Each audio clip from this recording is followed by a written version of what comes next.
ନମସ୍ତେ ବନ୍ଧୁମାନେ ସମସ୍ତେ କିପରି ଅଛନ୍ତି? ଆଶା କରୁଛି ମା ମହାଲକ୍ଷ୍ମୀ ଏବଂ ମା ରାନୀଙ୍କ ଆଶୀର୍ବାଦରୁ ଆପଣମାନେ ସମସ୍ତେ ବହୁତ ଭଲରେ ଥିବେ। ହଁ ବନ୍ଧୁମାନେ, ହଠାତ୍ ଆପଣଙ୍କ ଆଖି ଟେକି ହୋଇଯିବ।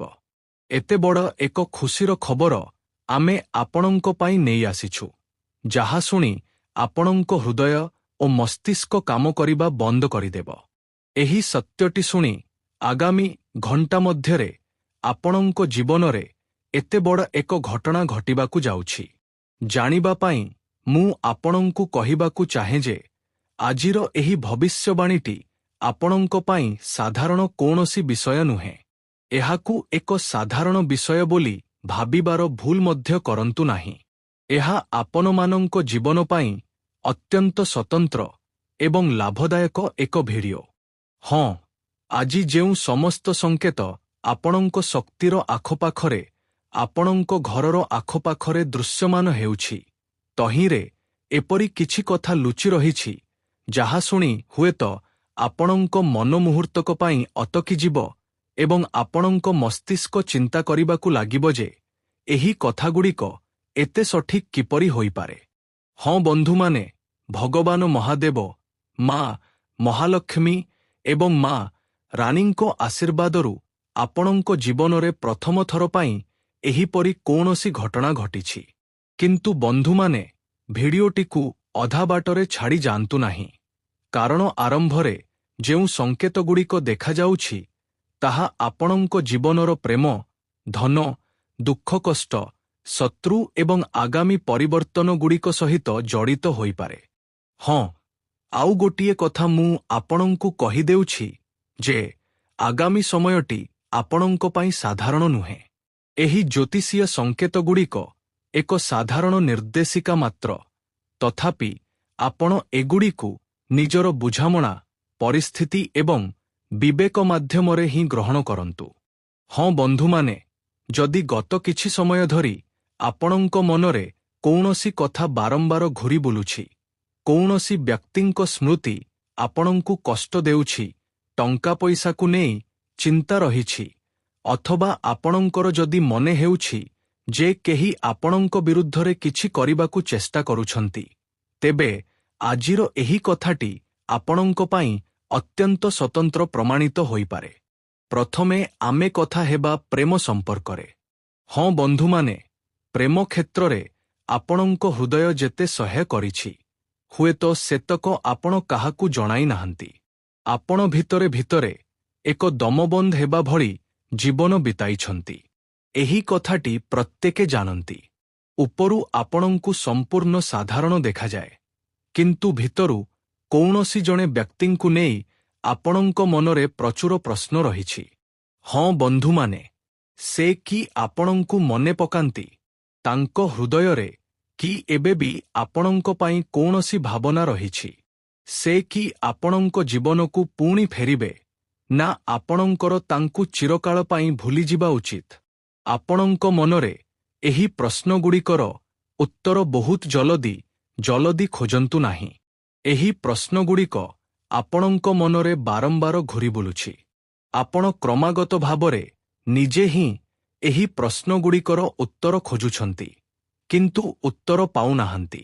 ଆପଣ ଦ୍ୱନ୍ଦ୍ୱରେ ପଡ଼ିଯାଉଛନ୍ତି। ତଥାପି ମୁଁ ଆପଣଙ୍କୁ ଏହି ପରାମର୍ଶ ଦେବି ଯେ ଅଯଥା ଆତଙ୍କିତ ହୁଅନ୍ତୁ ନାହିଁ। ଆଜିର ଏହି ଆଲୋଚନା ମାଧ୍ୟମରେ ମୁଁ ଆପଣଙ୍କୁ ଏହି ପ୍ରଶ୍ନଗୁଡ଼ିକର ଉତ୍ତର ଦେବି, କାରଣ ସଂକେତ କହୁଛି ଯେ ଯେଉଁ ସମ୍ପର୍କଟିକୁ ଆପଣ ଶେଷ ବୋଲି ଧରି ନେଇଥିଲେ, ସେହି ସମ୍ପର୍କରେ ଏବେ ବି ପୁରୁଣା ଅଧ୍ୟାୟ ଶେଷ ହୋଇନାହିଁ। କୌଣସି ବ୍ୟକ୍ତିଙ୍କ ମନରେ ଆପଣଙ୍କ ପାଇଁ ଭାବନା ରହିଥାଇପାରେ, ମୁଁ ଜାଣେ, କିନ୍ତୁ ତାଙ୍କ ଭିତରେ ଅହଙ୍କାର, ଭୟ, ପରିବାରର ଚିନ୍ତା ବା ପରିସ୍ଥିତିର ଚାପ ମଧ୍ୟ ରହିଥାଇପାରେ। ଏହି ବିଷୟଟି ମଧ୍ୟ ଆପଣଙ୍କୁ ବୁଝିବାକୁ ହେବ। ତେଣୁ ଯଦି ସାମ୍ନାର ମଣିଷଟି ହଠାତ୍ ଶାନ୍ତ ହୋଇଯାଏ, କଥା କହିବା କମାଇ ଦିଏ କିମ୍ବା ପୂର୍ବ ଭଳି ଆଚରଣ ନ କରେ, ଆପଣଙ୍କୁ ଆଗ ଭଳି ଗୁରୁତ୍ୱ ନ ଦିଏ, ତେବେ ଏହାର ଅର୍ଥ ସବୁବେଳେ ଏହା ନୁହେଁ ଯେ ପ୍ରେମ ଶେଷ ହୋଇଯାଇଛି। ନା, ଅନେକ ସମୟରେ ମଣିଷ ନିଜ ମନର କଥା ଉଚାଇ ନିଜ ସହିତ ହିଁ ଲଢ଼ୁଥାଏ। ହଁ ବନ୍ଧୁମାନେ, ଆଉ ଏଠାରେ ସବୁଠାରୁ ବଡ଼ ସଙ୍କେତ କ'ଣ? ସେ ବିଷୟରେ ଆମେ କଥା ହେବା। ହଠାତ୍ ଯୋଗାଯୋଗ ହେବା, କୌଣସି ମେସେଜ, ଫୋନ୍ କଲ୍ ବା ଧରି ନିଅନ୍ତୁ, ସୋସିଆଲ ମିଡିଆରେ କୌଣସି ପ୍ରତିକ୍ରିୟା ଅଥବା ପୁରୁଣା କୌଣସି ପରିଚିତ ବ୍ୟକ୍ତିଙ୍କ ମାଧ୍ୟମରେ ଖବର ପାଇବା ଭଳି ପରିସ୍ଥିତି ସୃଷ୍ଟି ହୋଇପାରେ। କିନ୍ତୁ ବନ୍ଧୁମାନେ, ଏଠାରେ ଆପଣଙ୍କୁ ସାବଧାନତା ନିଶ୍ଚୟ ଅବଲମ୍ବନ କରିବାକୁ ପଡ଼ିବ। ହଁ, ଯଦି କେହି ଫେରିଆସେ, ତେବେ କେବଳ ତାଙ୍କ କଥାରେ ବିଶ୍ୱାସ କରି ନିଅନ୍ତୁ ନାହିଁ। ତାଙ୍କ ଆଚରଣକୁ ଲକ୍ଷ୍ୟ କରନ୍ତୁ। ତାଙ୍କ କଥା କହିବାର ଧାରାକୁ ବୁଝିବାକୁ ଚେଷ୍ଟା କରନ୍ତୁ। କାରଣ କେବଳ ମୁଁ ତୁମକୁ ଚାହେଁ କହିଦେଲେ ପ୍ରକୃତ ପ୍ରେମ ପ୍ରମାଣିତ ହୁଏ ନାହିଁ। ପ୍ରକୃତ ପ୍ରେମ ସମ୍ମାନ, ଭରସା ଏବଂ କ୍ରମାଗତ ଭଲ ଆଚରଣ ମାଧ୍ୟମରେ ହିଁ ପ୍ରମାଣିତ ହୋଇଥାଏ। ଏବେ ଆମେ କଥା ହେବା ଟଙ୍କା ପଇସା ସମ୍ପର୍କରେ, ଯାହା ଆପଣଙ୍କ ଜାଣିବା ଅତ୍ୟନ୍ତ ଜରୁରୀ। ଟଙ୍କା ପଇସା ମାମଲାରେ ଗତ ସମୟରେ ଆପଣଙ୍କୁ ହୁଏତ ମାନସିକ ଚାପ ମଧ୍ୟ ଦେଇ ଗତି କରିବାକୁ ପଡ଼ିଛି। କେଉଁଠି ଟଙ୍କା ଅଟକି ରହିଛି, କାହାଠାରୁ ଟଙ୍କା ପାଇବାର ଅଛି, ଖର୍ଚ୍ଚ କ୍ରମାଗତ ବଢ଼ିବାରେ ଲାଗିଛି, କିମ୍ବା କଠିନ ପରିଶ୍ରମ କରିବା ପରେ ମଧ୍ୟ ସଞ୍ଚୟ ହେଉନାହିଁ।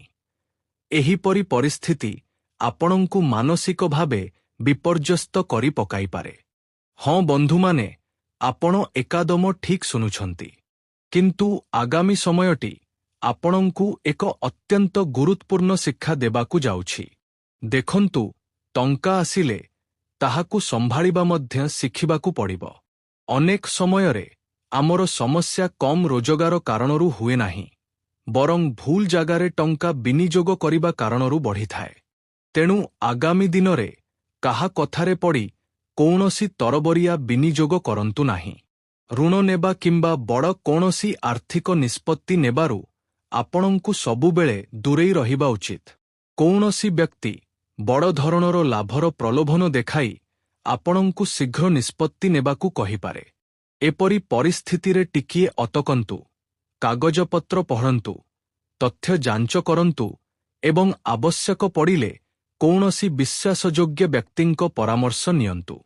ଜ୍ୟୋତିଷଶାସ୍ତ୍ରର ସଙ୍କେତଗୁଡ଼ିକ ଆର୍ଥିକ ସୁଯୋଗର ଇଙ୍ଗିତ ଦେଇପାରେ, କିନ୍ତୁ ସେହି ସୁଯୋଗଟିକୁ ସଠିକ୍ ଭାବରେ କାମରେ ଲଗାଇବାର ବିଷୟଟି ସମ୍ପୂର୍ଣ୍ଣ ଭାବରେ ଆପଣଙ୍କ ନିଷ୍ପତ୍ତି ଉପରେ ନିର୍ଭର କରେ। ଏବେ ଆମେ କଥା ହେବା ଆପଣଙ୍କ ଦୁଃଖ ଏବଂ କଷ୍ଟ ସମ୍ପର୍କରେ। ହଁ ବନ୍ଧୁମାନେ, କିଛି ଯନ୍ତ୍ରଣା ଏପରି ହୋଇଥାଏ ଯାହାର କୌଣସି ଶୋଧ ନାହିଁ। କୌଣସି ଆପଣାର ମଣିଷ ବଦଳିଯିବା କାରଣରୁ ସେହି ଯନ୍ତ୍ରଣା ସୃଷ୍ଟି ହୁଏ। କାହାକୁ ନିଜର ଭାବିବା ପରେ ତାଙ୍କର ଦୂରେଇ ଯିବାରେ ଏକ ଅଦ୍ଭୁତ ଆନ୍ତରିକ ଯନ୍ତ୍ରଣା ଥାଏ। ହୃଦୟ ବହୁତ ଆଘାତ ପାଏ ଏବଂ ସବୁଠାରୁ ଅଧିକ କଷ୍ଟ ହୁଏ ଯେତେବେଳେ ଆମେ ସାମ୍ନାର ମଣିଷଟିକୁ ସବୁକିଛି ଖୋଲି କହିପାରୁନାହୁଁ ଏବଂ ଯେତେବେଳେ ତାହା ବୁଝାଇବାକୁ ଚେଷ୍ଟା କରୁ, ସେତେବେଳେ ସାମ୍ନାର ମଣିଷଟି ତାହା ବୁଝିବାକୁ ମଧ୍ୟ ଚାହେଁ ନାହିଁ। ଆପଣ ମଧ୍ୟ ହୁଏତ ଅତୀତର ଅନେକ କଷ୍ଟ ସହ୍ୟ କରି ଚୁପ୍ ରହିବାକୁ ଶିଖିଯାଇଛନ୍ତି।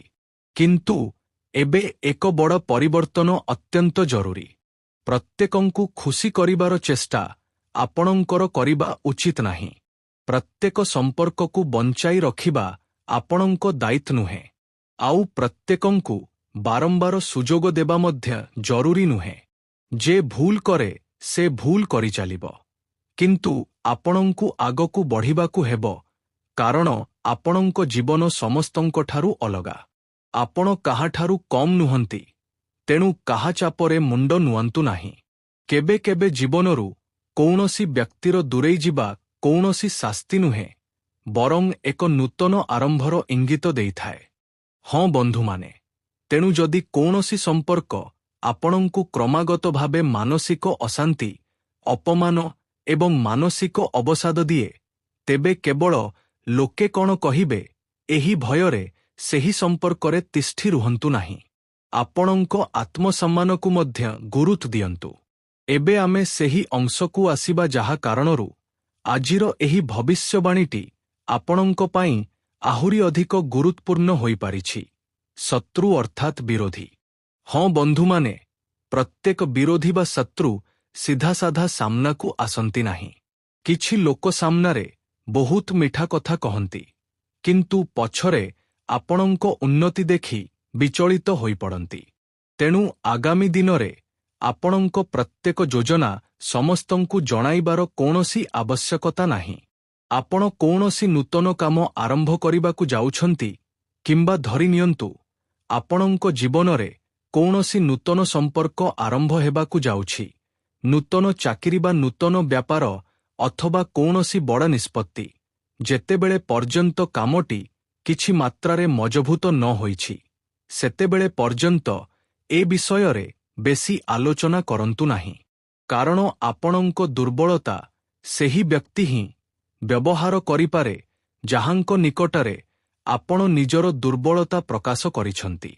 ତେଣୁ କେବେ ବି କୌଣସି ବ୍ୟକ୍ତିଙ୍କୁ ନିଜର ଦୁର୍ବଳତା ସମ୍ପର୍ଣ୍ଣ କୁହନ୍ତୁ ନାହିଁ। ଆଜିକାଲି ଦୁନିଆ ବହୁତ ମତଲବୀ ହୋଇଯାଇଛି। ମଣିଷ କେବଳ ଆପଣଙ୍କର ସୁଯୋଗ ନେବାର କଥା ଚିନ୍ତା କରେ। ଆପଣ ହୁଏତ ଗଭୀର ଖାତ ଆଡ଼କୁ ଆଗେଇ ଚାଲିଛନ୍ତି, କିନ୍ତୁ କେହି ଆପଣଙ୍କୁ ସାହାଯ୍ୟ କରିବା ପାଇଁ ଆଗକୁ ଆସିବେ ନାହିଁ, ବରଂ ଓଲଟା ଆପଣଙ୍କୁ ଖାତ ଆଡ଼କୁ ଠେଲିଦେବେ। ଆଜିର ଦୁନିଆ ଏମିତି ହିଁ ହୋଇଯାଇଛି। ତେବେ ଏହାର ଅର୍ଥ ଏହା ନୁହେଁ ଯେ ଆପଣ ପ୍ରତ୍ୟେକଙ୍କୁ ଶତ୍ରୁ ଭାବିବାକୁ ଆରମ୍ଭ କରିବେ। ନା, କେବଳ ସତର୍କ ରୁହନ୍ତୁ, ଭୟ କରନ୍ତୁ ନାହିଁ। ଆପଣଙ୍କର ସାବଧାନ ରହିବା ଉଚିତ, କିନ୍ତୁ କାହାକୁ ମଧ୍ୟ ଭୟ କରିବାର କୌଣସି ଆବଶ୍ୟକତା ନାହିଁ। କୌଣସି ପ୍ରମାଣ ବିନା କାହାକୁ ସନ୍ଦେହ କରିବା ମଧ୍ୟ ଠିକ୍ ନୁହେଁ।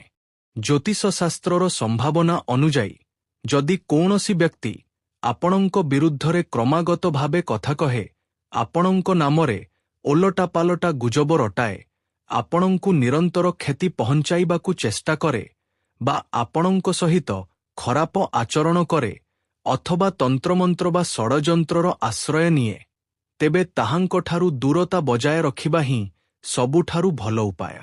ହଁ, ଏବେ ଆପଣଙ୍କ ପାଇଁ ଏକ ଅତ୍ୟନ୍ତ ଜରୁରୀ ସତର୍କବାର୍ତ୍ତା କହୁଛି। ମନ ଦେଇ ଶୁଣନ୍ତୁ।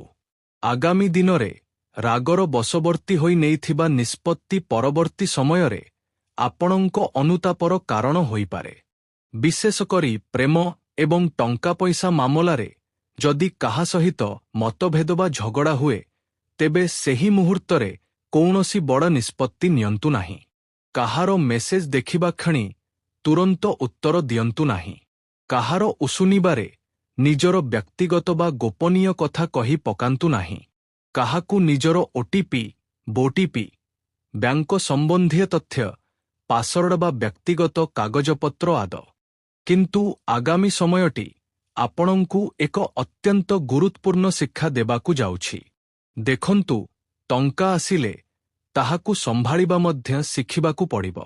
ଅନେକ ସମୟରେ ଆମର ସମସ୍ୟା କମ୍ ରୋଜଗାର କାରଣରୁ ହୁଏ ନାହିଁ, ବରଂ ଭୁଲ ଜାଗାରେ ଟଙ୍କା ବିନିଯୋଗ କରିବା କାରଣରୁ ବଢ଼ିଥାଏ। ତେଣୁ ଆଗାମୀ ଦିନରେ କାହା କଥାରେ ପଡ଼ି କୌଣସି ତରବରିଆ ବିନିଯୋଗ କରନ୍ତୁ ନାହିଁ। ଋଣ ନେବା କିମ୍ବା ବଡ଼ କୌଣସି ଆର୍ଥିକ ନିଷ୍ପତ୍ତି ନେବାରୁ ଆପଣଙ୍କୁ ସବୁବେଳେ ଦୂରେଇ ରହିବା ଉଚିତ। କୌଣସି ବ୍ୟକ୍ତି ବଡ଼ ଧରଣର ଲାଭର ପ୍ରଲୋଭନ ଦେଖାଇ ଆପଣଙ୍କୁ ଶୀଘ୍ର ନିଷ୍ପତ୍ତି ନେବାକୁ କହିପାରେ। ଏପରି ପରିସ୍ଥିତିରେ ଟିକିଏ ଅଟକନ୍ତୁ, କାଗଜପତ୍ର ପଢ଼ନ୍ତୁ, ତଥ୍ୟ ଯାଞ୍ଚ କରନ୍ତୁ ଏବଂ ଆବଶ୍ୟକ ପଡ଼ିଲେ କୌଣସି ବିଶ୍ୱାସଯୋଗ୍ୟ ବ୍ୟକ୍ତିଙ୍କ ପରାମର୍ଶ ନିଅନ୍ତୁ। ଜ୍ୟୋତିଷଶାସ୍ତ୍ରର ସଂକେତଗୁଡ଼ିକ ଆର୍ଥିକ ସୁଯୋଗର ଇଙ୍ଗିତ ଦେଇପାରେ, କିନ୍ତୁ ସେହି ସୁଯୋଗଟିକୁ ସଠିକ୍ ଭାବରେ କାମରେ ଲଗାଇବାର ବିଷୟଟି ସମ୍ପୂର୍ଣ୍ଣ ଭାବରେ ଆପଣଙ୍କ ନିଷ୍ପତ୍ତି ଉପରେ ନିର୍ଭର କରେ। ଏବେ ଆମେ କଥା ହେବା ଆପଣଙ୍କ ଦୁଃଖ ଏବଂ କଷ୍ଟ ସମ୍ପର୍କରେ। ହଁ ବନ୍ଧୁମାନେ, କିଛି ଯନ୍ତ୍ରଣା ଏପରି ହୋଇଥାଏ ଯାହାର କୌଣସି ଶୋଧ ନାହିଁ। କୌଣସି ଆପଣାର ମଣିଷ ବଦଳିଯିବା କାରଣରୁ ସେହି ଯନ୍ତ୍ରଣା ସୃଷ୍ଟି ହୁଏ।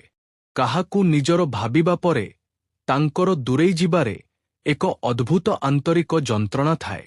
ହୃଦୟ ବହୁତ ଆଘାତ ପାଏ ଏବଂ ସବୁଠାରୁ ଅଧିକ କଷ୍ଟ ହୁଏ ଯେତେବେଳେ ଆମେ ସାମ୍ନାର ମଣିଷଟିକୁ ସବୁକିଛି ଖୋଲି କହିପାରୁନାହୁଁ ଏବଂ ଯେତେବେଳେ ତାହା ବୁଝାଇବାକୁ ଚେଷ୍ଟା କରୁ, ସେତେବେଳେ ସାମ୍ନାର ମଣିଷଟି ତାହା ବୁଝିବାକୁ ମଧ୍ୟ ଚାହେଁ ନାହିଁ।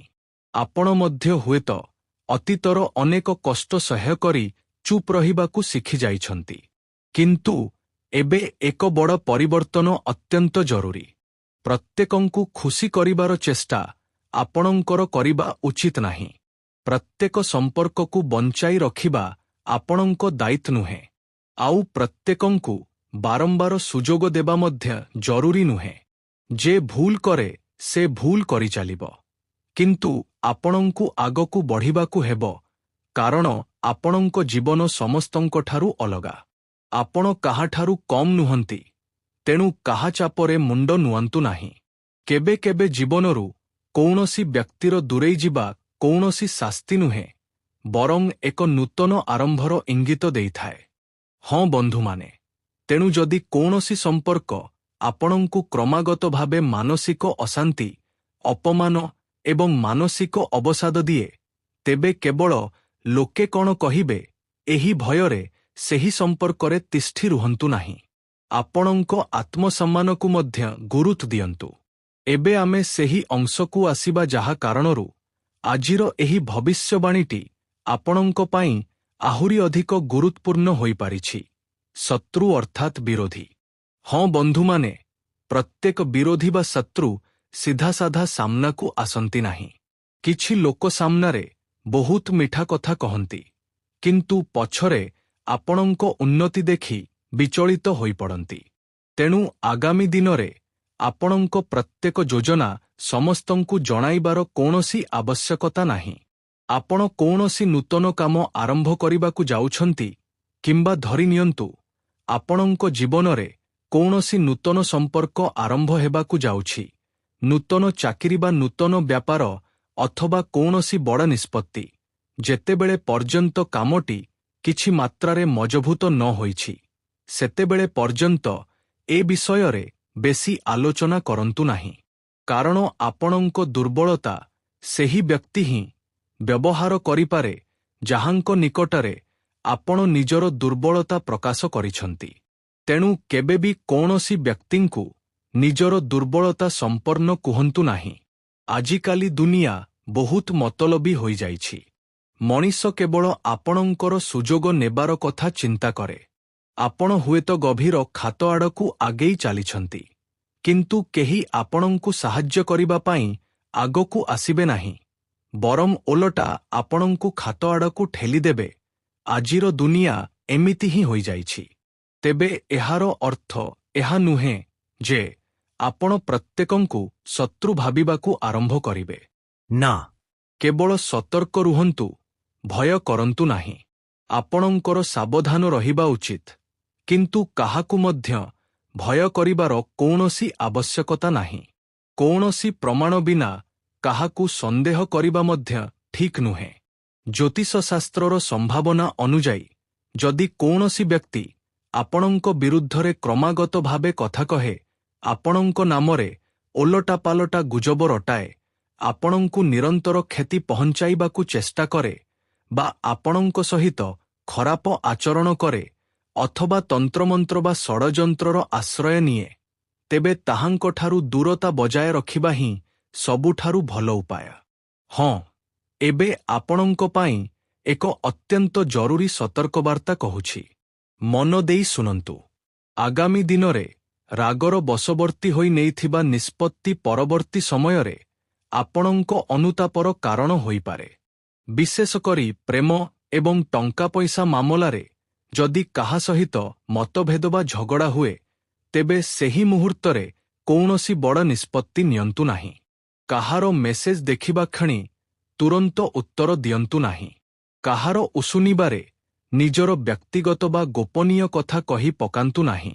କାହାକୁ ନିଜର ଓଟିପି, ବୋଟିପି, ବ୍ୟାଙ୍କ ସମ୍ବନ୍ଧୀୟ ତଥ୍ୟ, ପାସୱାର୍ଡ ବା ବ୍ୟକ୍ତିଗତ କାଗଜପତ୍ର ଆଦ